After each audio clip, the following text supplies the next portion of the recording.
Dedicated to Eastern and Southern Kentucky, this is WYMT Mountain News at 6.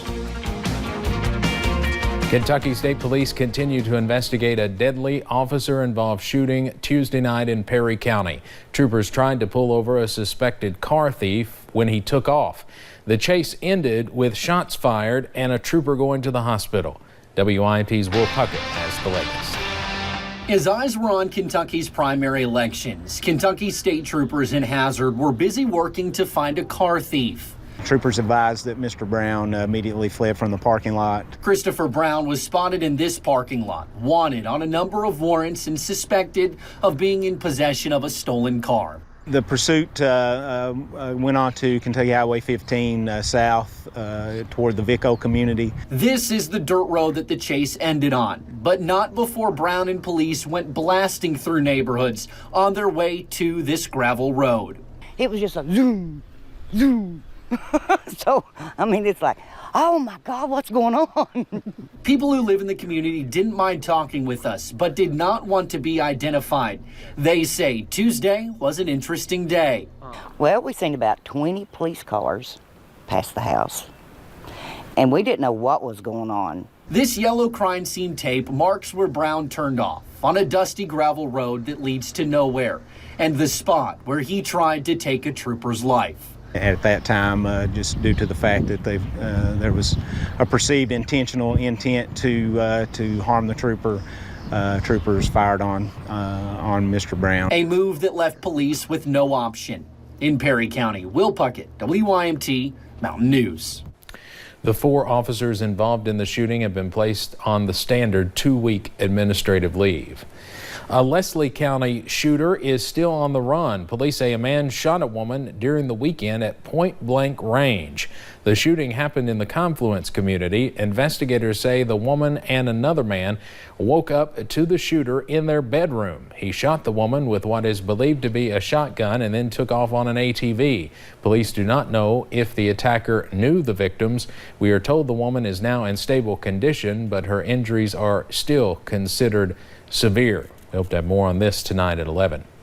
A man is dead in Leslie County after he was found in the creek next to his home early today. WYMT's Connor James went out to the scene. He talked with close neighbors who say the man was one of the nicest people you'd ever meet. He joins us now from the newsroom with more. Connor?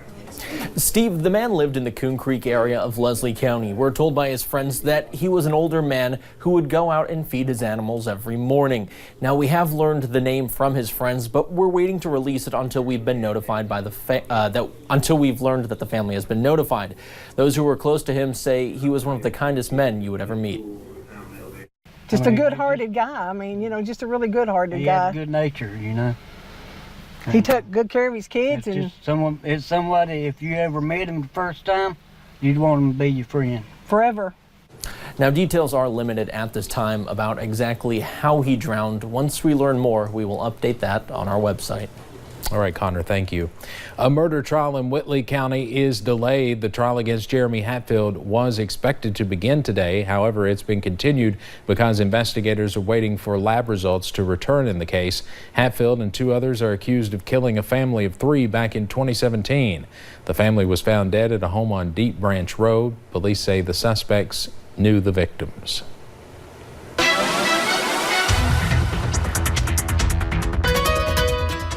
Well, we've seen a few clouds here and there today, but overall we've seen beautiful sunshine and just those hot temperatures. You'll notice as we take a look at a few of those cameras UVA-wise, a few of those clouds there, but overall sunny skies and dry conditions. As we look over into Whitesburg, seeing maybe a few clouds over there, looking at those mostly sunny skies and that sun beaming down, I'm sure making it feel warmer than it is outside. Now, satellite and radar, you see those showers back to the west. Good news is that's where they're going to stay. We will remain dry as we head into the overnight hours and as we head a little bit into your Thursday. Check out those temperatures though, the upper 80s, some spots close to 90 today, broke that record of 86 set back in 2006. 7 in Jackson today. They reached a high of 88. Those dew points, though, they're into the upper 50s, lower 60s. So a little bit sticky out there, but overall not too bad. So at least it's just that hot weather we're dealing with, not the muggy weather. But that's going to quickly change as we head into the next few days. Tomorrow not looking too bad, but by the time we get to Friday and Saturday, we'll see those dew points increase, which will make it a little bit muggy and almost miserable outside.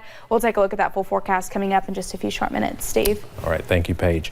Traffic was held up on Rocky Road in Pike County today after a large tree branch broke free, knocking down a power pole and blocking the roadway.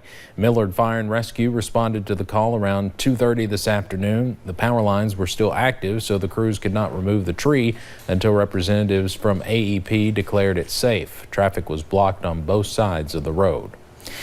The race for governor of Kentucky will come down to two candidates very familiar with each other. Governor Bevin and Andy Beshear have been frequent foes in the courtroom, but now they'll go head-to-head on the campaign trail.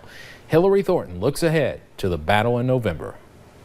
The tough talk between the two has been going on for more than 3 years now. The current governor and attorney general holding their fair share of differences, some of those taken to the courtroom, something Matt Bevin alludes to in his first video for the general election campaign. He's good at making headlines by suing everybody under the sun, including President Trump. That video released today last night during Bevin's post-results speech, addressing Andy Beshear's claims of wins when facing the governor. Suing me is not beating me. Beshear having some words of his own relating to the governor during his victory celebration. You know, Matt Bevin's going to try to make this election about anything other than his record because it is one of total failure.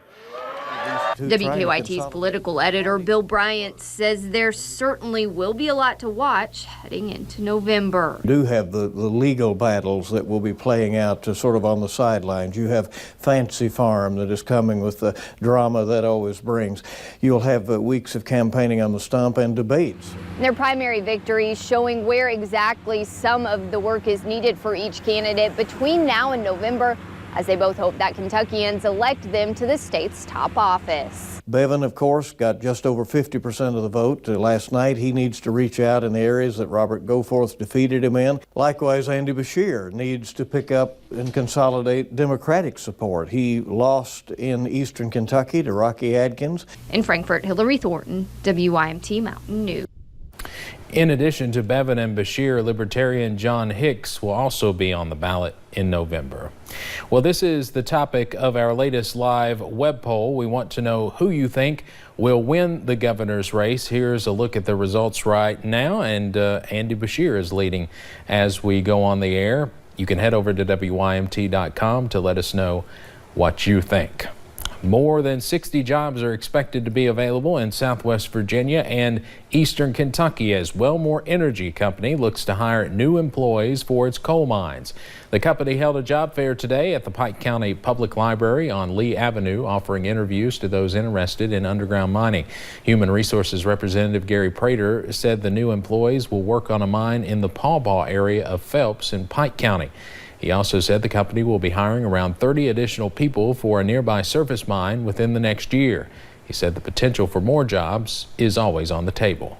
That's just for this year. We've got to move on to another super section, so it just keeps gaining people over the next 2 years. Another job fair will be held for the company at the Phelps Library on May 30th. For more information, just find this story on our website. Less than 1 month ago, Sheldon Clark High School lost its head girls basketball coach, Tim Rice. He died in a car crash. Today, they announced the hiring of their new coach for the first season at Martin County High School.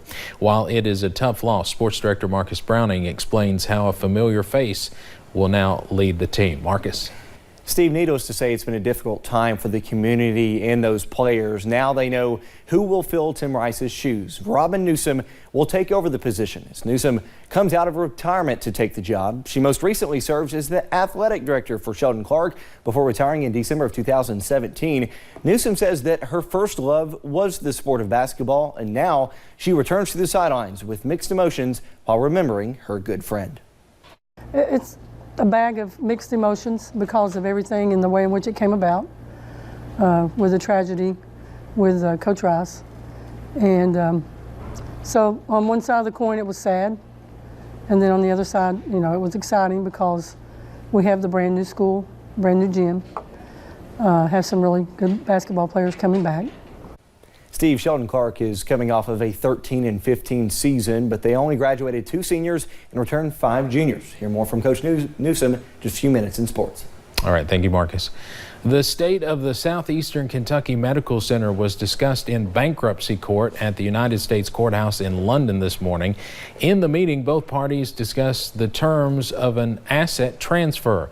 Mayor Scott Maiden says while it was a positive first step, there are still a lot of things that need to happen. One of those is picking a new hospital administrator, which comes, attorneys say, after the Centers for Medicare and Medicaid Services said they no longer want to work with the current owner, Grant White. Mayor Scott Maiden says the judge gave both parties 24 hours to pick administrators, which they would then discuss and try to agree upon. And those hot and humid conditions return as we head into the next few days, especially by the time we get to your Saturday. Also seeing a few scattered rain chances creeping back into the forecast. We'll have a look at that full forecast coming up in just a few short minutes. Repairs after recent flooding almost completed, and alcohol sales have arrived. We'll have more from workers who consider their park Memorial Day ready coming up next.